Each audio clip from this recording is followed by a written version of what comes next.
Si quieren tomar su Biblia y leer conmigo las Escrituras, Mateo capítulo 27.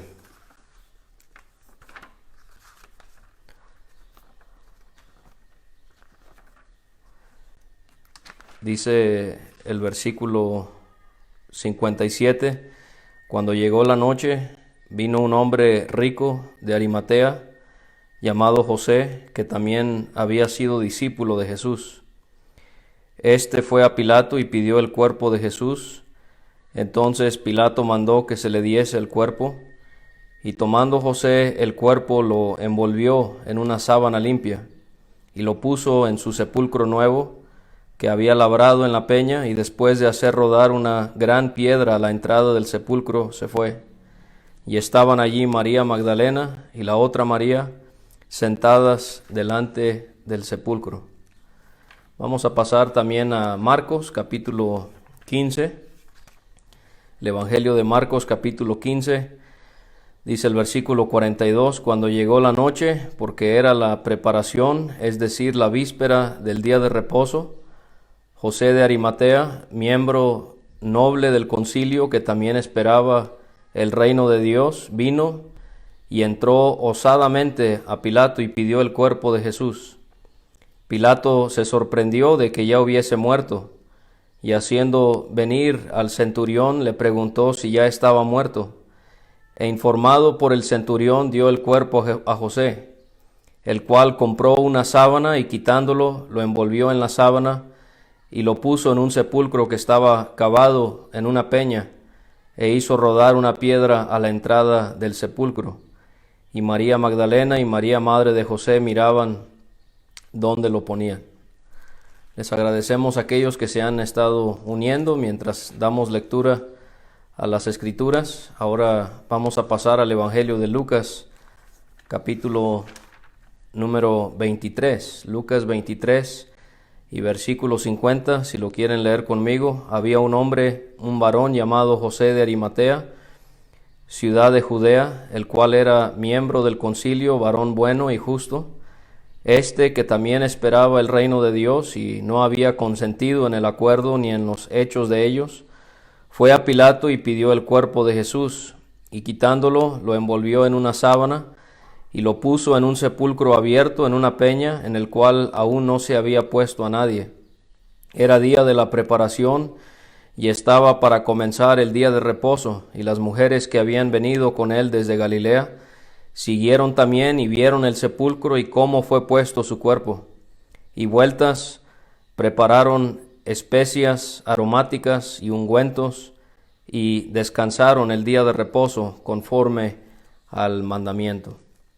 Y nuestra última lectura en el Evangelio de Juan, capítulo 19 y versículo 38. Juan 19, versículo 38 dice: después de todo esto, José de Arimatea, que era discípulo de Jesús, pero secretamente por miedo de los judíos, rogó a Pilato que le permitiese llevarse el cuerpo de Jesús.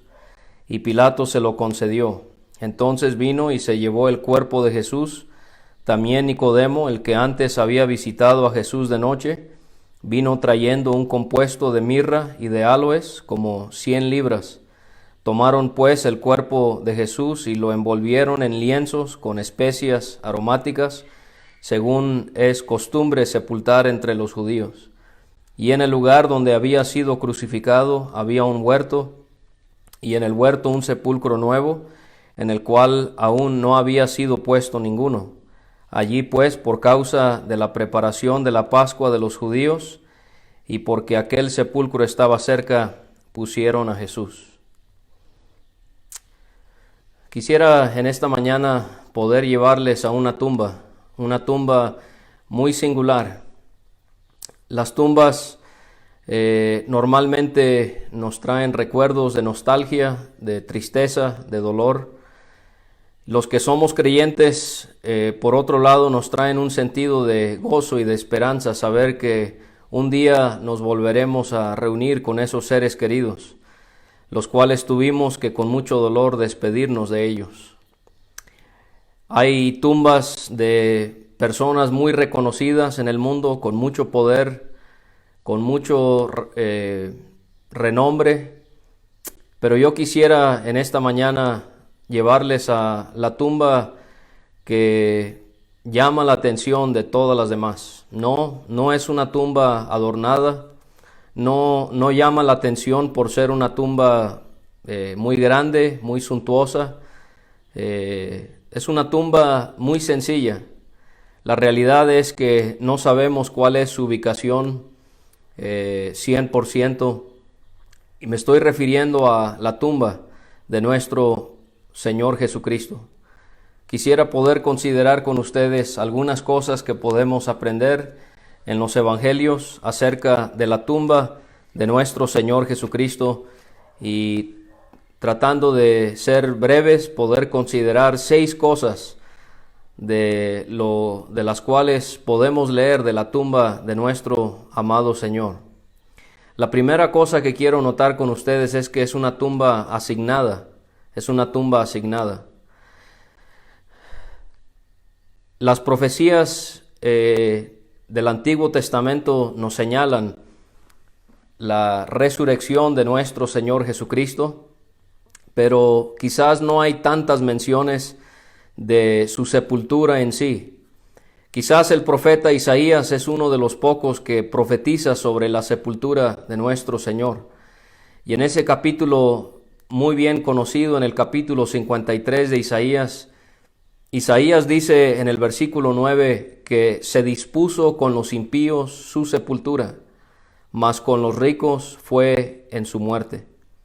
Lo voy a decir otra vez porque esto nos hace ver que la tumba del Señor fue una tumba asignada.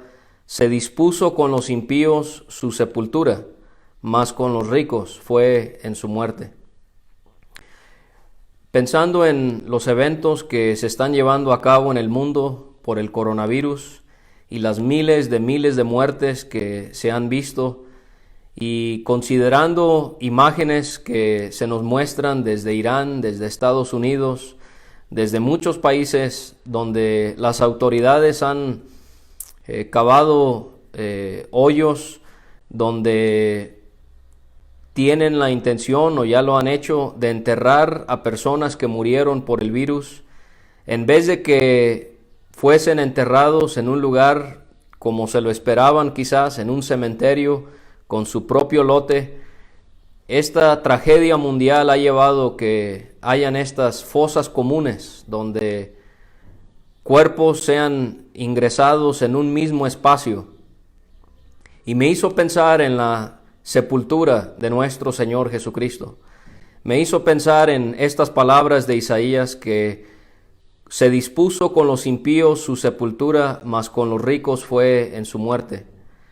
¿Y cómo es que podemos encontrar que los soldados romanos, si ellos hubiesen hecho lo que querían, el cuerpo de nuestro bendito Señor, hubieran pasado una de 2 cosas? Una, normalmente los cuerpos de los crucificados eran dejados sobre la cruz hasta que se descomponían los cuerpos. El poeta conocido llamado Horacio en los tiempos del Señor Jesucristo, él hablaba de la crucifixión y cómo los cuerpos de los crucificados eran comida para los cuervos. ¿Y cómo es que Dios no permitió que eso sucediera con su Hijo? Dios no iba a permitir que el Señor Jesucristo sufriera más indignación. Él no iba a permitir que aves descendieran del cielo, aves de rapiña, para comerse el cuerpo de nuestro Señor, que ya tanto había sufrido. La segunda cosa que hubieran hecho los romanos era meter el cuerpo del Señor Jesucristo en una fosa común, donde los crucificados, al ser criminales, eran echados en una fosa común como si no tuvieran identidad, como si no tuvieran importancia. Y eso es lo que también hubieran hecho los soldados romanos con el cuerpo del Señor Jesucristo. Pero ¿cómo es Dios Padre? Él no iba a permitir que eso le aconteciera a su amado Hijo. Él no iba a permitir que cuervos devoraran su cuerpo sobre la cruz. Él tampoco iba a permitir que su cuerpo fuese echado en una fosa común con un grupo de criminales que habían sido también sepultados allí. Dios guardó el cuerpo del Señor Jesucristo y Dios orquestó las circunstancias para que en vez de ser sepultado de una manera denigrante, Jesucristo pudiera tener una digna sepultura, y lo iba a tener por parte de dos hombres. Y la Biblia nos profetiza en Isaías 53 que serían hombres que eran ricos. Ahora podemos maravillarnos al pensar en nuestro Señor Jesucristo, cómo dos personas pobres trataron o manejaron su cuerpo al haber nacido. La Biblia nos dice que cuando María dio a luz al Señor Jesucristo, ella lo envolvió en pañales y lo puso en un pesebre. Y pensamos en cómo José y María, en la pobreza en la que ellos vivían, en el rechazo que ellos vivieron al no poder tener lugar en la casa de algún familiar, a pesar de las circunstancias del embarazo y del pronto alumbramiento de María, de nuestro Señor, no hubo lugar para ellos en el mesón. Y José y María tuvieron que ir donde probablemente guardaban a los animales de noche, y ahí es donde el bendito, el que será el Rey de Gloria, tuvo que venir a nacer a este mundo. En su nacimiento, dos personas pobres manejaron el cuerpo de nuestro Señor. Pero ¿cómo es que ahora en su muerte, en su sepultura, Dios permite que dos personas prósperas, ricas, manejen el cuerpo de nuestro Señor Jesucristo? Dos contrastes muy grandes.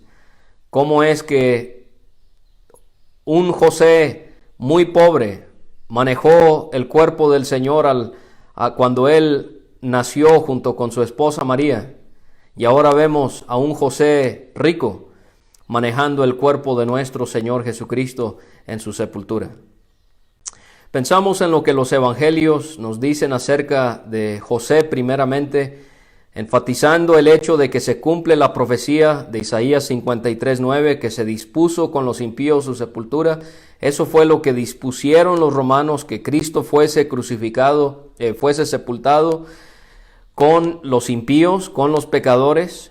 Pero queremos ver cómo es que se cumple cuando dice Isaías 700 años antes del nacimiento de Jesucristo, mas con los ricos fue en su muerte. Y pensamos en José. Mateo, él es el único de los 4 evangelios que nos dice que José era un hombre rico. Nos dice, los evangelios nos hacen ver que José era miembro del concilio. O sea, tenía un lugar distinguido en la sociedad en Jerusalén. Marcos nos dice que él era miembro del concilio. Lucas nos dice que él no había consentido con lo que habían tramado estos hombres perversos en hacer con el Señor Jesucristo. También el hecho de que José era el dueño de la propiedad donde el Señor Jesucristo fue sepultado nos hace ver que tenía bienes. Marcos nos indica también algo de su prosperidad. Él habla de cómo José va a ir a un mercado y va a comprar una sábana limpia, una sábana hermosa, pura, limpia, que no había sido utilizada. Y entonces nos maravillamos cómo en un primer término la escritura se cumple al pie de la letra. José de Arimatea, realmente el que sepultó al Señor Jesucristo, él era realmente un hombre rico. Ahora, antes de pasar con el otro personaje, el otro varón que estuvo involucrado en la sepultura del Señor, quiero que notemos algunas cosas que la Biblia también nos dice acerca de José. Nos dice Mateo nos dice que él era de Arimatea. Arimatea era un pueblo, según Lucas, que quedaba en la provincia de Judea, en la misma provincia donde estaba la capital de Jerusalén, la misma provincia donde estaba Belén, donde él nació. Mateo nos dice de José que él era discípulo. Juan nos añade que era discípulo, pero que era secretamente por miedo de los judíos. Pero ahora nos maravillamos al pensar en José, en esos años de escondite, en esos años donde él guardó el hecho de que era seguidor del Señor Jesucristo, pero ahora el momento ha llegado y tanto él como Nicodemo quizás habían evitado hacer claro, hacer público su fe en el Señor Jesucristo, pero ahora vemos que el tiempo ha llegado para que ellos salgan a la luz y a ellos ya no les importa la persecución, ya no les importa la vergüenza o el peligro de estar asociados con el Señor Jesucristo. Y entonces nos podemos imaginar en cómo ahora José, él sale a la luz pública como fiel seguidor del Señor Jesucristo. Marcos nos dice que José era alguien que esperaba el reino de Dios. Lucas nos dice también algo, nos añade algo interesante sobre José. Lucas nos dice que José era un varón bueno y justo, un varón bueno y justo. Y cuando pensamos en el Señor Jesucristo y cómo es que en su muerte fueron manos de inicuos, manos de pecadores que trataron a nuestro Señor Jesucristo. En Hechos capítulo 2 y versículo 23 leemos de esas manos inicuas que crucificaron, que azotaron, que pegaron, que golpearon, que arrancaron, que hicieron tanta maldad en contra del Señor Jesucristo. Y nos maravillamos en cómo en su muerte fueron manos inicuas que lo trataron. Y ahora podemos ver que son manos justas, manos buenas, que están tratando el cuerpo de nuestro Señor Jesucristo.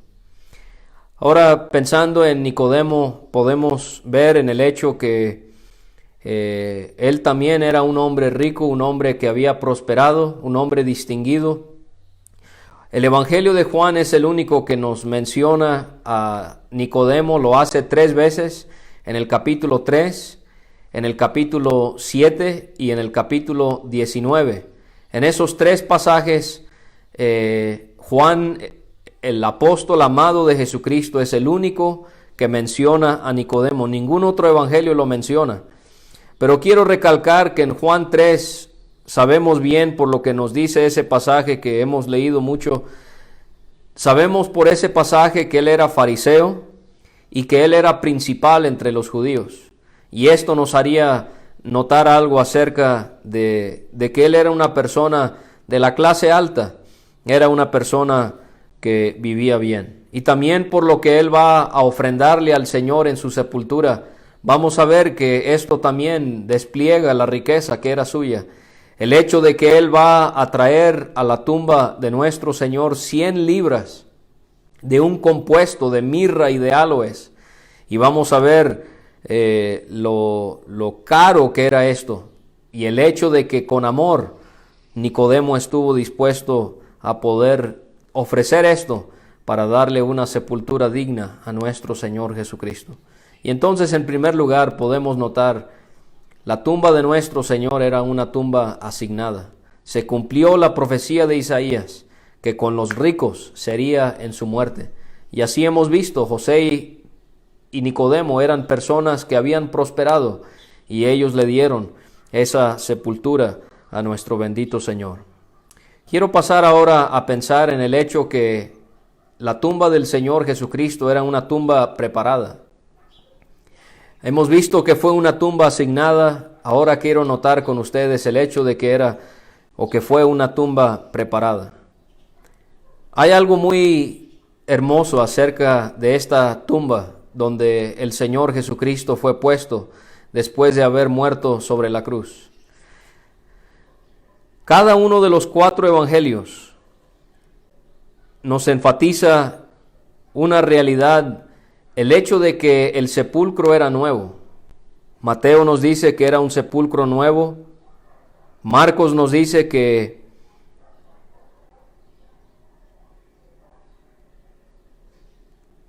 estaba cavado en una peña. Lucas nos dice que el sepulcro había sido abierto en una peña en el cual no se había puesto a nadie. Juan nos dice que era un sepulcro nuevo en el cual aún no había sido puesto ninguno. Y entonces pensamos en esa bendita realidad acerca de la tumba de nuestro Señor Jesucristo. Ningún cuerpo había, como si fuera, porque bajo la ley un cuerpo muerto contaminaba, ningún cuerpo muerto había contaminado aquel lugar. El Señor Jesucristo va a ser puesto en una tumba que había sido preparada, vamos a ver, por José, que jamás había sido habitada. Ningún cuerpo muerto había estado en ese sepulcro.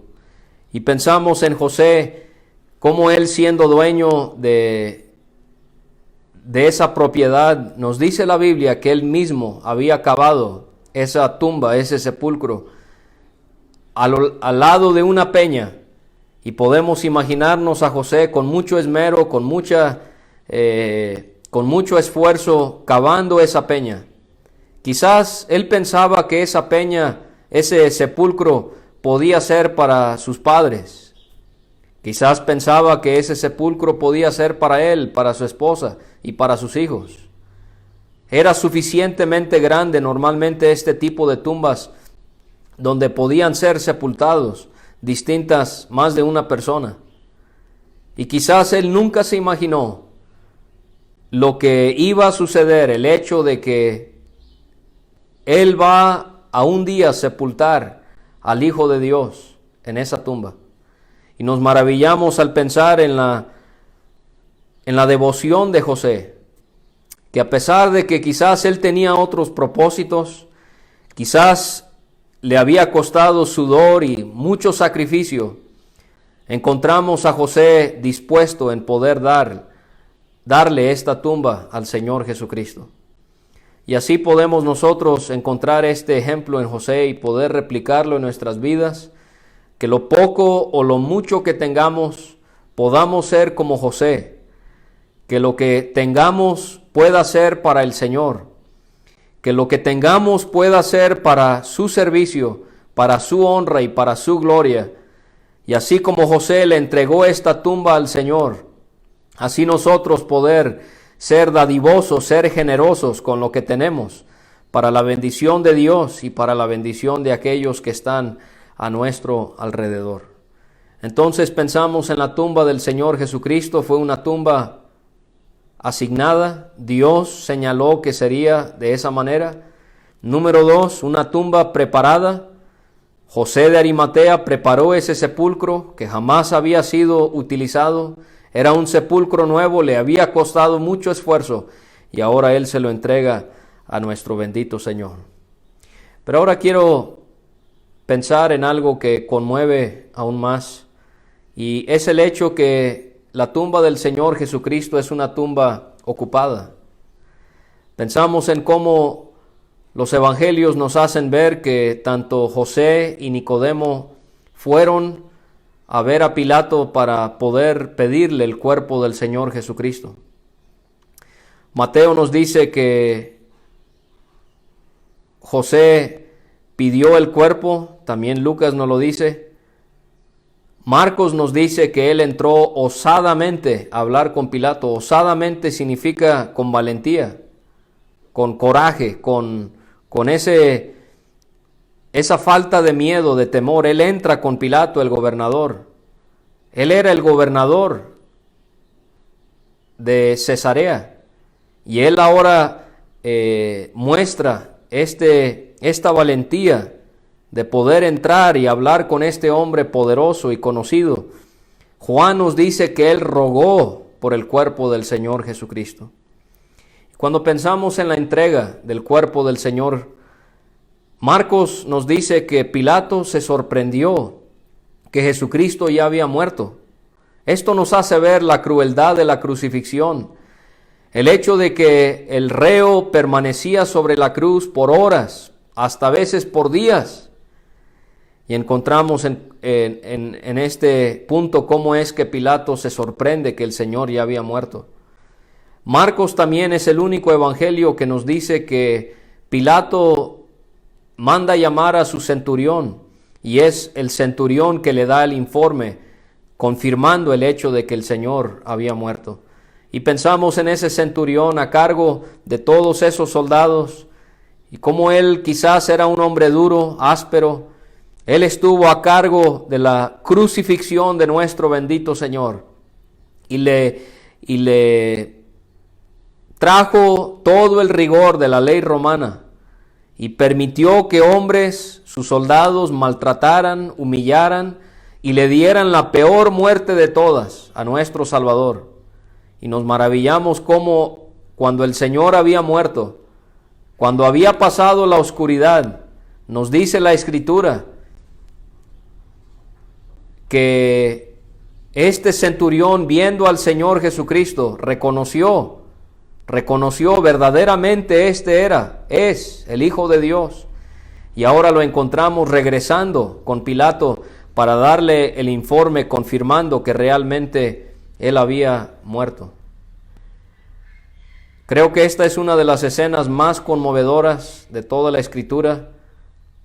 Me imagino a José, a Nicodemo. Pilato les da permiso de ir al Gólgota, al lugar de la calavera, y encontramos a José y a Nicodemo parados allí, y ellos ven las tres cruces, están en la misma escena donde el Hijo de Dios acaba de ser castigado por nuestros pecados, y ellos lo habían visto en vida, lo habían visto dar vida, lo habían visto dar vida eterna, y ahora lo ven muerto sobre la cruz.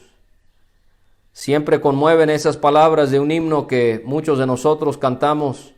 Cerróse aquella boca, la lengua enmudeció, la fría muerte toca al que la vida dio.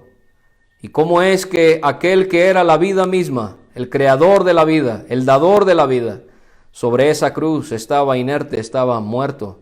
Y José de Arimatea y Nicodemo, nos dice la Escritura que ellos mismos bajaron el cuerpo del Señor.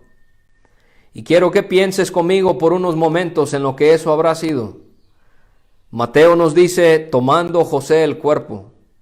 Lucas nos dice acerca de José, quitándolo.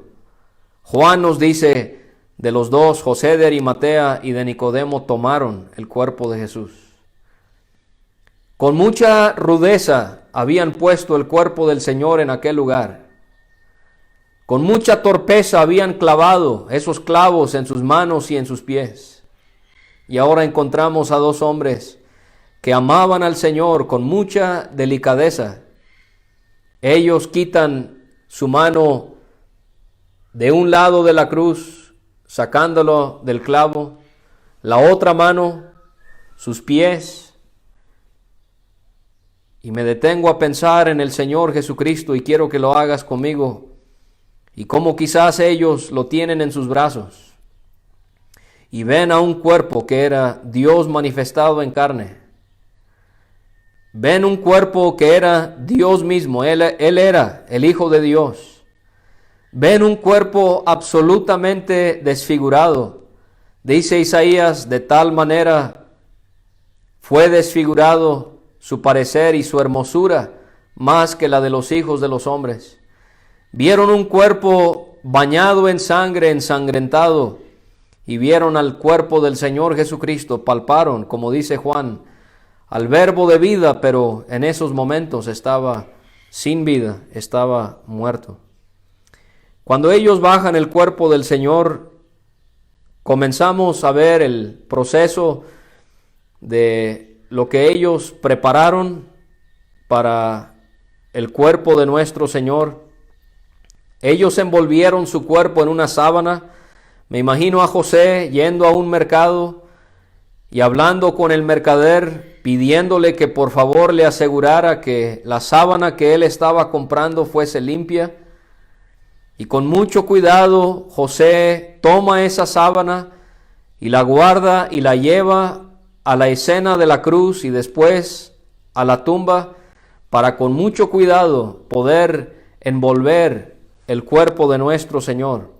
Mateo nos dice que era una sábana limpia y Marcos nos dice que José la había comprado. No era una sábana cualquiera que tenía por ahí, era una sábana que él con mucho amor había comprado para esta ocasión especial.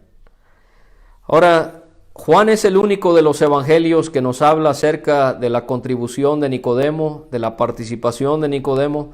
Si no fuera por Juan y solamente tuviésemos Mateo, Marcos y Lucas, pensaríamos que solamente José estuvo involucrado en la sepultura. Pero Juan nos hace ver que Nicodemo también estuvo involucrado y también nos hace ver con qué fue que él contribuyó. Y Juan nos dice que Nicodemo, él trajo 100 libras de compuesto de mirra y de áloes. Ahora, los judíos tenían la costumbre, cuando un cuerpo tenía que ser sepultado, ellos ungían los cuerpos con este tipo de hierbas, de especies, no para embalsamar, sino para más bien alargar un poquito o un poco más el proceso de la descomposición.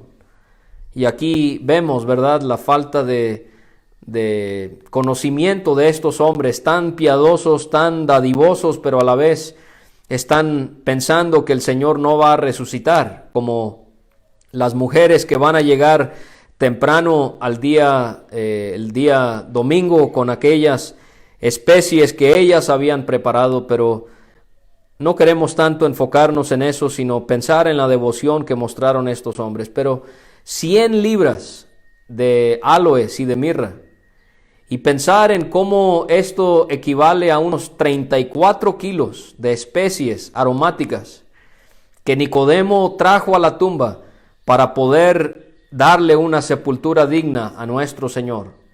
¿Saben? 100 libras de estas dos especies de mirra y de áloes equivalen al salario de todo un año. Y Nicodemo estuvo dispuesto, por el amor, por la reverencia que le tenía al Señor, en poder comprar estas especies y poder brindárselas al Señor en su sepultura. Nos hace pensar en otras personas que sacrificaron para el Señor. José, ya vimos, él dio su sepulcro. Él cavó ese sepulcro y se lo dio al Señor. Pensamos en aquella mujer que ungió los pies del Señor con aquel perfume tan caro. Pensamos en la persona que le habrá prestado al Señor aquel huerto del Getsemaní para que Él orara. Y muchas otras personas que hicieron actos de sacrificio y de gratitud para el Señor, que nos son de ejemplo para ti y para mí en este día.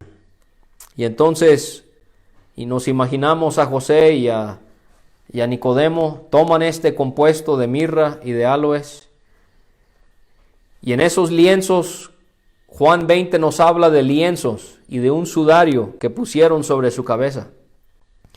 Y nos volvemos a imaginar a estos dos hombres con suma delicadeza preparando el cuerpo de nuestro Señor, envolviendo su cuerpo en esos lienzos con mirra y áloes.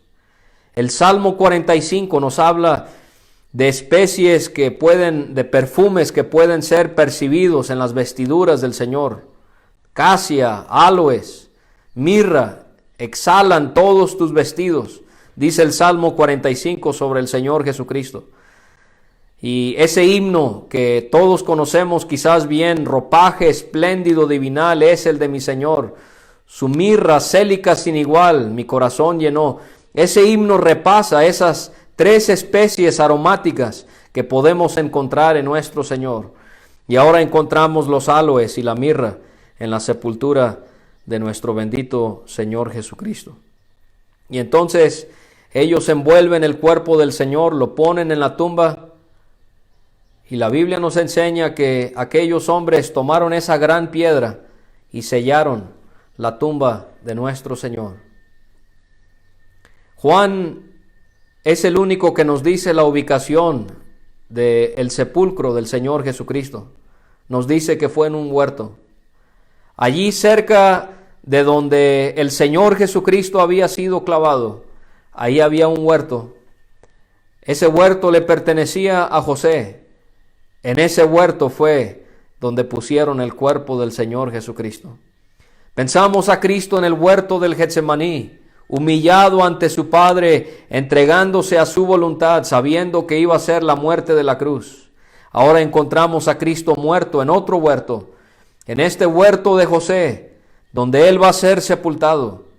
El huerto, este jardín, nos habla de vida, las flores, la naturaleza que hermoseaba ese huerto, me imagino. Y pensamos en cómo esto representa Sí, la muerte, pero ya había pasado. Cristo ya había muerto sobre la cruz, ya había sufrido. Pero ahora el hecho de que Él está siendo sepultado en un huerto, no en un desierto, no en un lugar seco, feo, Él es sepultado en un huerto que representa vida y nos habla de lo que Jesucristo iba a lograr a través de su resurrección, que al morir por nuestros pecados y al resucitar por nuestros pecados, Él iba a poder traer vida, vida en abundancia, dijo Él, para aquellos que creen en Él. Y le damos gracias a Dios por lo que la cruz y por lo que la resurrección han logrado. Dice Isaías 53 acerca de un día venidero del Señor: verá el fruto de la aflicción de su alma y quedará satisfecho. Y el huerto entonces nos hace pensar en vida, en la vida que el Señor Jesucristo estaba trayendo a este mundo. Era una tumba asignada, era una tumba, la de Cristo, preparada, era una tumba ocupada. Tomaron aquella piedra y la sellaron, pero quiero ver el hecho de que era una tumba observada. Yo pregunto, ¿dónde estaban los discípulos del Señor?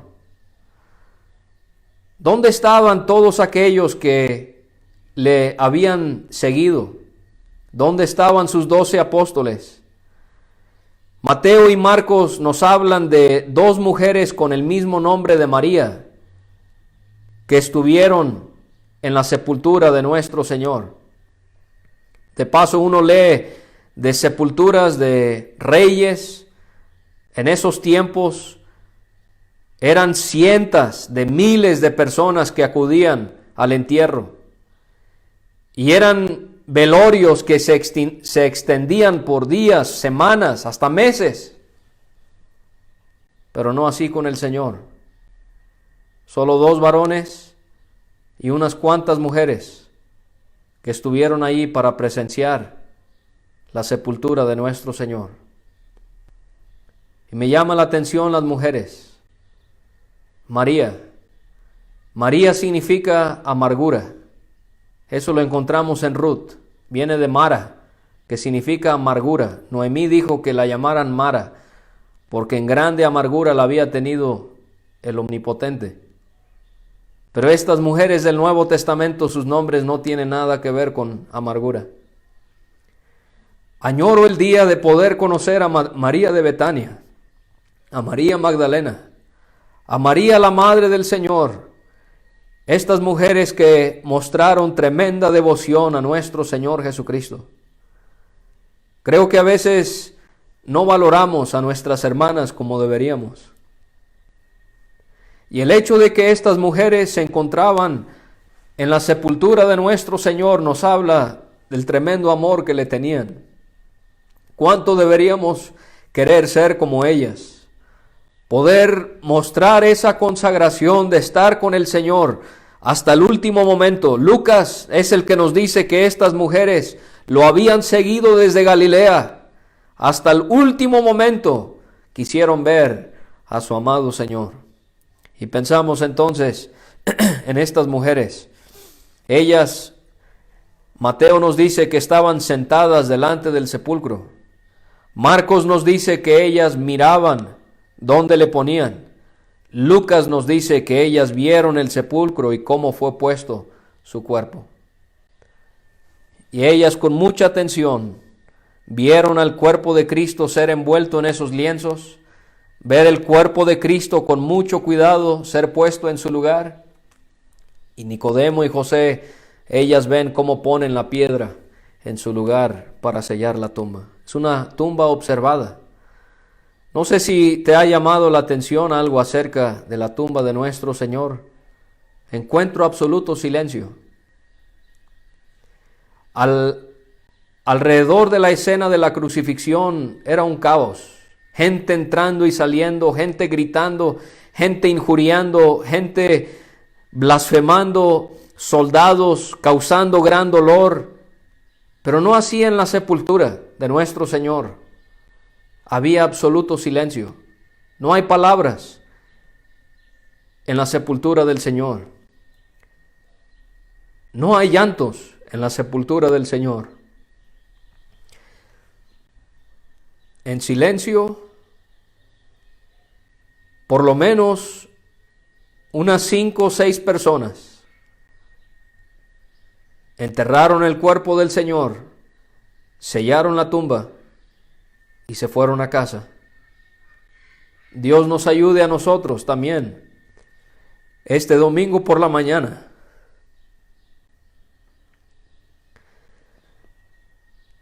en silencio, poder pensar en aquel que murió en la cruz, sufrió tanto por salvarnos de la condenación y su cuerpo fue puesto en aquella tumba. Es una tumba asignada, es una tumba preparada, es una tumba ocupada, es una tumba observada. Pero quiero terminar con dos. Una tumba resguardada. Los líderes de la nación se preocuparon porque ellos habían oído a Cristo decir que iba a resucitar. Y entonces ellos van con Pilato y lo hacen, que Pilato mande una guardia de soldados que velen alrededor del sepulcro del Señor. En los evangelios leemos que ellos fueron sobornados. La humillación de nuestro Señor. Testigos fueron sobornados para que testificaran falsamente. Ahora soldados son sobornados para que ellos velen el sepulcro del Señor y digan que los discípulos se habían llevado el cuerpo del Salvador del mundo. Ninguna guardia de soldados podía retener que Cristo resucitara. Cuánto gozo debe de llenar nuestra alma este domingo por la mañana, que esa tumba resguardada, Jesucristo pudo vencer la muerte. Esos soldados no podían retenerle, ni aun el diablo con todo su ejército de demonios podía retener que Él pudiese resucitar. Hebreos 2:14 nos dice que Cristo, para destruir por medio de la muerte al que tenía el imperio de la muerte, esto es, al diablo. La tumba del Señor Jesucristo fue una tumba resguardada. Los soldados la cuidaron, pero gracias al Señor, Él pudo resucitar sin ningún problema, aún a pesar de todo ello. Quiero terminar. La tumba del Señor fue una tumba asignada, una tumba preparada, una tumba ocupada, una tumba observada, una tumba resguardada, pero quiero terminar con el hecho que fue una tumba visitada. Porque si leyéramos en Mateo 28, en Marcos 16, en Lucas 24, en Juan capítulo 20, leeríamos que temprano en la mañana aquellas mujeres que habían estado con el Señor hasta el último momento, ahora van a la tumba. Ellas llevan especies que ellas habían preparado, pensando que van a encontrar el cuerpo del Señor, y a su sorpresa, ven la piedra removida y ven a ángeles sentados sobre la piedra, y los ángeles les aseguran que el Señor Jesucristo no estaba allí, que Él había resucitado, que no estaba muerto, Él estaba vivo. Y en esta mañana nosotros, junto con estas mujeres en espíritu, visitamos el sepulcro de nuestro Señor y nos gozamos en el gran hecho que aquel que murió por nuestros pecados, aquel que fue sepultado, es aquel que también resucitó por nuestras iniquidades. Cuánto gozo debe de llenar nuestras almas, hermanos y hermanas, saber que servimos a un Salvador vivo, un Señor vivo, un Señor que no está en una tumba como en muchos otros casos. Personas son veneradas y adoradas, pero sus tumbas están aquí. Tú y yo tenemos el gran privilegio de adorar a un Cristo vivo, que vive, dice Hebreos, en una vida, en el poder de una vida indestructible. No volverá a morir, está vivo. Y esto nos da esperanza para el día de mañana. Quizás tú tienes incertidumbre, ¿qué va a pasar con esta epidemia, con la crisis que se asoma? Y sabes, podemos consolarnos en el hecho de que Cristo vive. Él es el que nos da esperanza. También Cristo llena nuestra esperanza al saber que muy pronto vamos a ser reunidos con familiares que extrañamos, con hermanos que nos duele no poder verles porque el Señor se los ha llevado. Saber que si nosotros tenemos que pasar por la muerte, cuando Cristo venga seremos resucitados. ¿Por qué? Por la resurrección de Él mismo de entre los muertos. Pero yo también quiero dirigirme a alguien en esta mañana que quizás no es creyente en el Señor. Tú nunca has tenido un momento cuando has aceptado a Jesucristo. Yo quiero que este domingo por la mañana tú puedas, en silencio, pensar en tus pecados, en el hecho de que Cristo murió y si tú no lo aceptas te vas a perder para siempre. Tu alma se irá al Hades. Y la Biblia enseña que como Cristo resucitó, los que hemos creído también resucitaremos e iremos al cielo con nuestros cuerpos. Pero si tú no has creído y te mueres en esa condición, la Biblia enseña que tú resucitarás también, pero lo harás para condenación. Saldrás del Hades resucitando para ser lanzado al lago de fuego, a sufrir para siempre en los tormentos, en la oscuridad, en el fuego que nunca se apaga. Dios quiera que te detengas, que puedas arrepentirte de tu maldad ahorita mismo, ahí donde estás sentado, puedas aceptar tu pecado delante de Dios y puedas aceptar que Cristo en esa cruz, Él murió, Él sufrió por ti, Él resucitó por tus pecados. Dice Romanos 10:9 que si confesares con tu boca que Dios le levantó de los muertos, la promesa es que serás salvo. Nosotros los creyentes nos gozamos este domingo que el que fue sepultado está vivo. Él resucitó para vivir para siempre. Acompáñanos en este gozo que sentimos nosotros, que tú también puedas entender la razón de la crucifixión, la razón de la resurrección, y que tú pongas tu fe en el Hijo de Dios, el Señor Jesucristo.